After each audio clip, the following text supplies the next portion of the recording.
There are 4 different problems that cause almost every pricing objection. As service providers, we often treat these all exactly the same. There's a real problem. Because of that, we're losing thousands. So let's talk about it. Last week, we talked about the sentence that we all hate to hear, right? Which is, I found somebody cheaper. And hopefully you learned something important, right? Which is that objections aren't always about price. A lot of times it's just about psychology, right? People have certain anchor points around a price that they have heard, how they perceive the price and how they perceive your presentation or your process often factors into that. And then how you frame the value will factor into it as well. But today we're going to kind of look at the other side of the coin, because sometimes the price is not the problem, and they're not even tied. They won't even bring up cheaper a lot of times.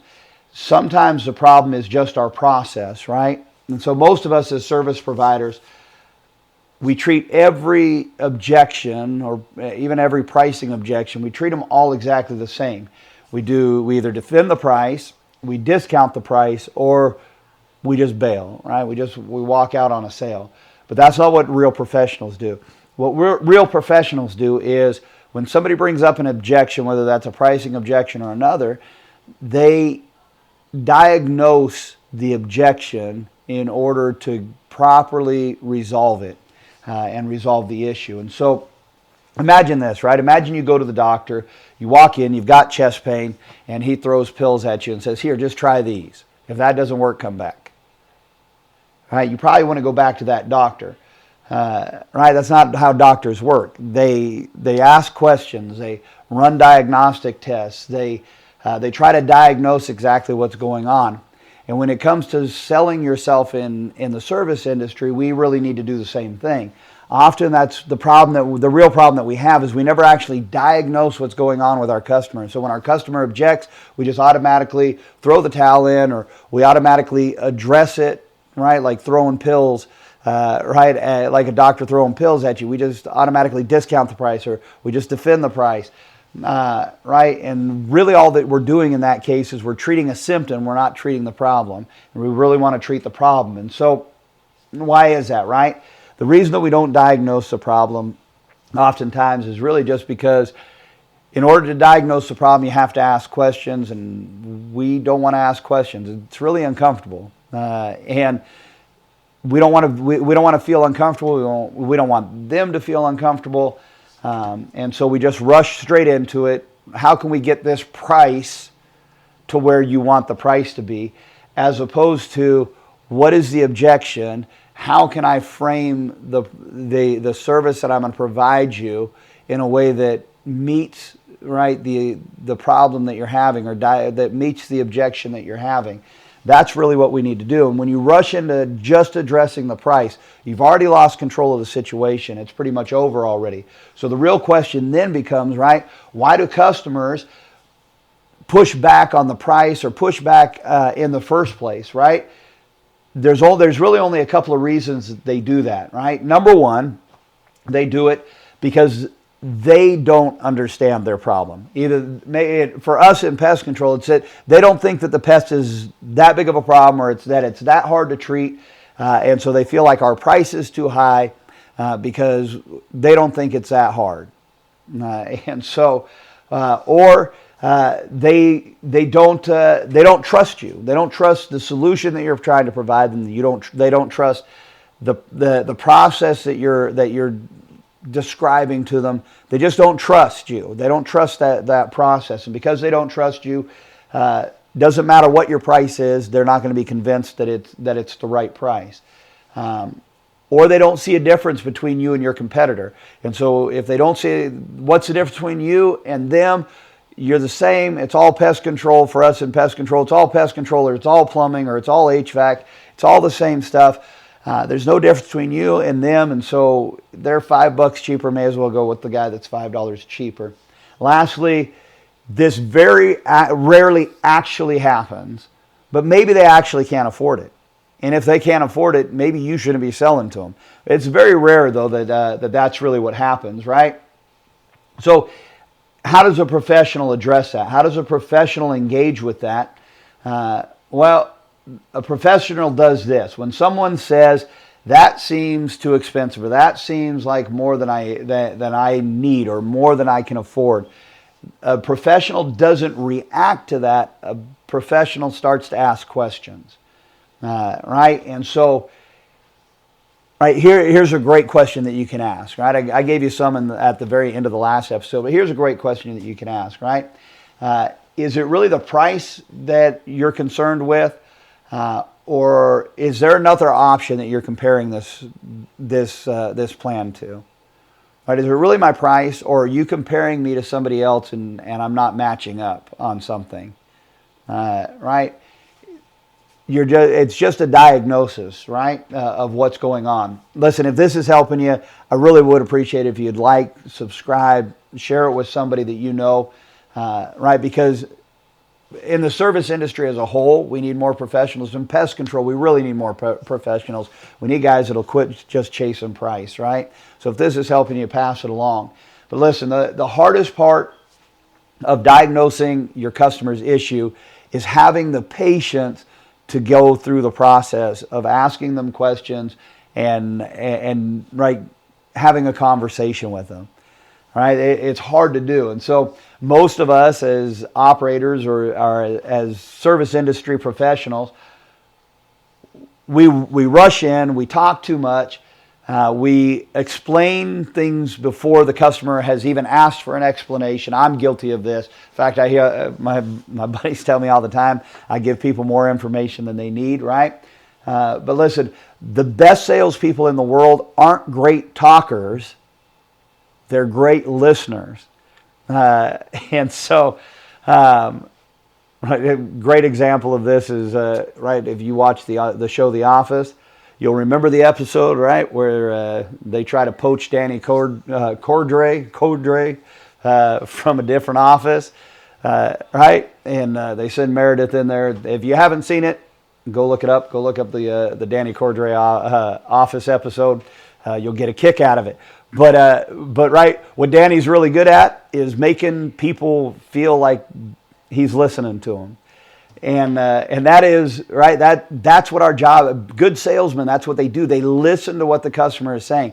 How can you properly diagnose your customer's problem? How can you meet their expectation if you don't listen to them? It's impossible. And oftentimes that's exactly what our problem is. We're just not listening to our customer. We're not listening to what the issue is. We are not listening to what their expectation is, what their experience has been. We're just not listening to them. And because we're not listening to them, we're diagnosing a problem that they're not experiencing and then wondering why they don't want our diagnosis or why they're not accepting our plan of attack. Well, they're not accepting your plan of attack because you've diagnosed a problem that they're not having. And oftentimes, listen, I've been in pest control for over 30 years now. I have a tendency myself to jump to the conclusion because I've already seen this problem. I've already talked with a lot of customers. I already know every issue, I know every objection you're going to bring up. I know every problem that you're going to have. I know everything about this. And so I'm already at the end and they're still trying to explain the problem. And I've already shut down, right? I've already turned them off and my head's already moving towards, right? I know the solution. I know how to solve this. Let's get this thing done, right? That is not helpful for your client. It's not helpful for your customer, and it's not helping you get the sale. Have you ever met somebody who sucks at their job, but they're great at sales? Like they couldn't possibly, this happens in pest control all the time. There'll be a guy that, man, he couldn't possibly crawl underneath somebody's house, crawl through somebody's attic. He couldn't possibly get rid of German roaches in a kitchen, right? But he can go in and people love that guy and he can sell them like nobody's business. And you go, well, I don't understand, man. I know how to do this and I know everything about how to do this. I remember when I very first started my company, me and my buddy were talking on the phone. If you haven't seen his episode, it was a couple episodes ago. I did an episode with Dave. We were talking on the phone when I was driving home from work one night right before I had started my own company. And we were talking about how, man, they bring in all these college kids over summer in pest control to go out and knock on people's doors and sell them. And so we were talking on the phone and talking about how, listen, if those kids can go out there and knock on people's doors, they don't know nothing about pest control, and they can sell 2 or 3 contracts a night, man, I can at least sell 1 a day. And then I got out on my own, started knocking doors, and I couldn't sell nothing for 2 weeks, right? And so you know what the issue was, right? Some of it is that they were high pressure, right? But some of it also was that I wasn't attuned to listening to people and listening to your customer. Let them tell you what their experience has been, what their expectation is, so that you can properly fit your diagnosis to what they have a problem with.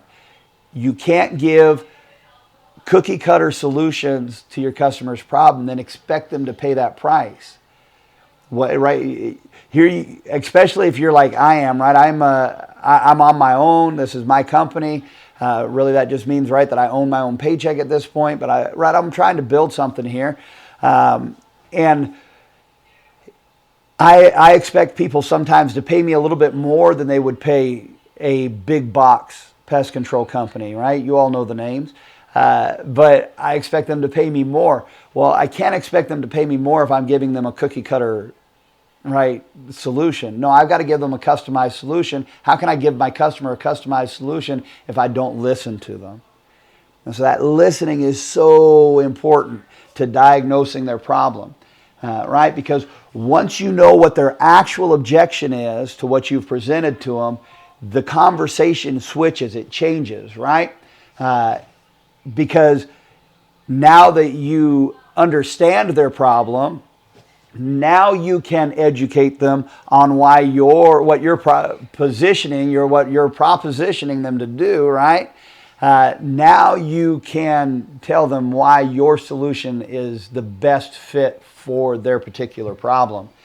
You can it demonstrates your credibility with them, right? Because you have listened to them, you have heard what they said, and what you're describing to them that you're going to do in order to help them is checking all the boxes on their list. And they're going, yeah, this guy's listening, this guy's got it, right? That's what's happening. And so gives you the opportunity now to clarify your process, which solidifies your price, right? Now the only problem that they may have, right? You've listened to them, you've presented them with a customized solution that checks all of their boxes. You have clarified the process and how you're going to meet their expectation. Now all that's left to talk about is price. Notice something about what I've just led you through. Notice that price didn't come first, price came last. Right? And often we walk through the door knowing what we're going to charge. Right? I get it, right? We all have to put out price sheets and we all have to present people, but those price sheets should be, right? This is my basic pricing. This is where things start at, right? But we can customize this to fit your needs. That may mean it comes down a little bit, right? That may mean it goes up a little bit. Right? Which means you need to be strategic with your pricing sheets as well. But right, price is the last step. It's not the first step in this, right? So listen, the next time that somebody starts to push back on you because that sounds too expensive or that sounds like more than I want to do, just slow things down and start asking some questions. Because when you correctly diagnose the issue, you correctly diagnose why they're pushing back, you correctly diagnose exactly what's going on, then you can stop guessing and you can stop misapplying solutions, and right, you can predict exactly how sales will go when you start to do that, right? So listen, professionals do not fight over price. I can tell you that right now. Real professionals don't argue with people over price. Listen, I get it, right, that we're in pest control. We're pretty low on the totem pole here. But just in your mind, go with me for a second. You walk into a Lamborghini store, right? Are you really going to dicker on price? Is that really right? You're going to, well, I don't know, seems awful expensive, right? No, that's the last thing that's going to happen when you walk in there, right? Because you know what you're going to buy, right? And they know what they're selling. And so it changes things, right? Listen, professionals don't argue over price. Professionals uncover the actual problem, right? They're like detectives. They are trying to figure out exactly what the problem is. They guide people towards the right decision. They're in charge. They control the conversation, right? So listen, if this video has helped you, then would you like, right, share, subscribe, and pass this on to somebody else who you feel like this would help, right? This podcast is called Pest Profits. It's for the service industry as a whole. I niche down to pest control, but I think if you listen to this, you'll realize, right, that there's a lot of help here for the service industry as a whole. Listen, next time we're going to talk about what if they actually can't see your value? What if they don't see it? How do you make your service worth more without cutting your price? All right, that's what we're going to talk about next time. So listen, the issue, sometimes it is psychological. Sometimes it's not psychology at all. Sometimes it is price. Sometimes it's not about price at all. Right? Sometimes customers just can't see how valuable what you're offering them really is. And so that's really what we want to work on in our next episode. Thanks for joining me tonight. I appreciate it, and I hope you'll join me on the next one.